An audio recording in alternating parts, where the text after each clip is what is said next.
Les gars, Céceline est à 5 secondes pour trouver le personnage avec ses dessins dans Dragon Ball, à partir de maintenant.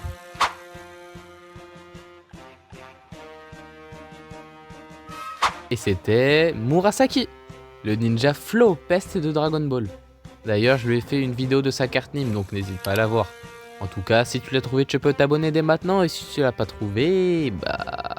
Prout. Ouais, j'ai que ça à dire.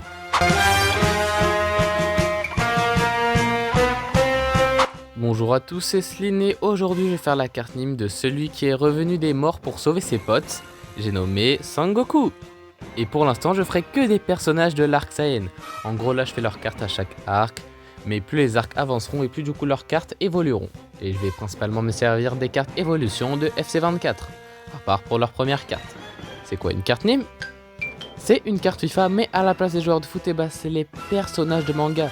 Et je les évalue sur 99 en fonction de 6 critères, qui sont la technique, la vitesse, la force, l'intelligence, les atouts en mode, les capacités et la personnalité. Pour commencer en technique, il a déjà toutes les techniques que j'ai dit dans ces vidéos, donc allez les voir. Mais ne jugez pas la première vidéo parce que c'est quand même ma première vidéo, genre quand il est petit. Et bien sûr, il a appris le Genki-Dama. C'est une attaque que le Chaos du Nord apprend à Goku. Lors du combat contre Vegeta, Goku utilise pour la deuxième fois le Genki-Dama parce qu'il s'était entraîné et du coup il avait forcément utilisé, mais je crois sur une brique, chez Kaio. Il obtient la force de toutes les plantes de la Terre et le Genki-Dama est créé. Le problème, c'est que Goku est trop faible pour le lancer. Il demande donc à Krillin de le lancer à sa place, mais Vegeta l'esquive et c'est Sangohan, ayant le cœur pur, qui arrive à le repousser en direction de Vegeta, qui se le prendra en plein fouet. Cette attaque est plus puissante que le Kamehameha, donc c'est sa technique la plus puissante, hein, les mecs, faut pas sous-estimer le Genki-Dama. Même la première version du Genki-Dama, parce qu'on connaît tous le Genki-Dama quand Goku il lève les bras, et qu'après ça fait une grosse boule, comme quand il a fait contre Freezer. Et c'est tout. Bon, chez les mecs, il y a aussi le Kaioken, mais pour ça, j'ai prévu de faire une autre carte spéciale, donc restez branchés et abonnez-vous. Et donc, en technique, il mérite un 83. En vitesse, la vitesse de Goku sans utiliser le Kaioken est extrêmement élevée. Goku, après son entraînement avec Kaio, atteint un niveau de vitesse qui dépasse largement celle des humains ordinaires et même celle des autres Z-Fighters comme Piccolo, Krillin et Tenshinhan. Il est capable de se déplacer si rapidement que des personnes comme Nappa et Vegeta ont du mal à suivre ses mouvements.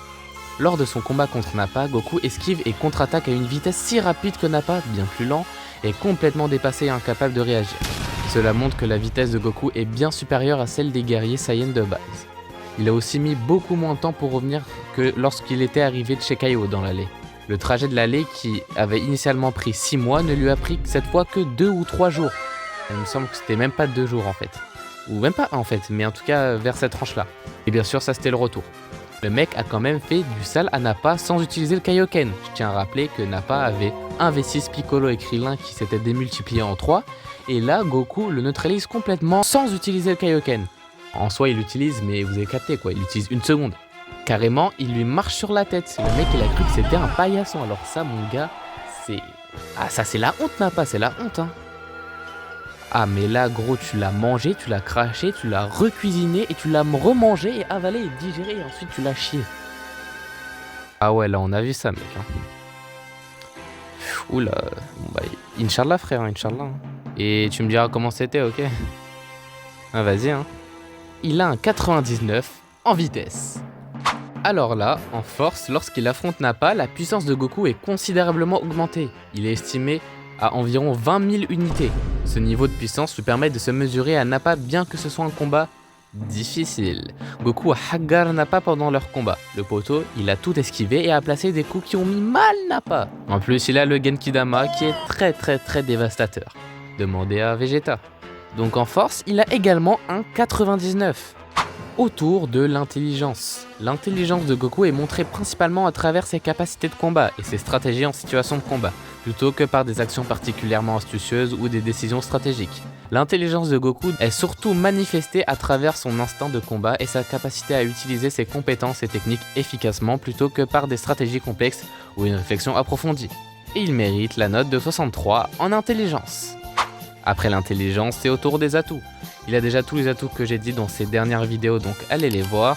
Il a le Genki-Dama, il est très rapide, très fort, un peu intelligent, et bah c'est tout. Il a pas d'autre truc spécial. Donc il acquiert un 94 en atout. Et pour finir cette carte mime, je vais terminer avec sa personnalité. Goku est présenté comme un personnage déterminé et héroïque. Sa personnalité se caractérise par sa bravoure, sa soif de défi et son désir de protéger ses proches. Il est très optimiste et ne recule devant rien pour défendre la Terre contre les menaces. Goku est également connu pour son esprit de compétition et son respect pour les adversaires puissants, ce qui est manifeste dans son attitude face aux Saiyans comme Vegeta. Il le laisse en vie pour pouvoir le battre seul. Il est déterminé à surpasser ses limites et à devenir plus fort, ce qui le pousse à se battre même dans les situations extrêmement difficiles.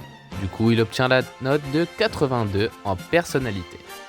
Pour finir cette vidéo, voici la carte mime de Sangoku dans l'arc Saiyan.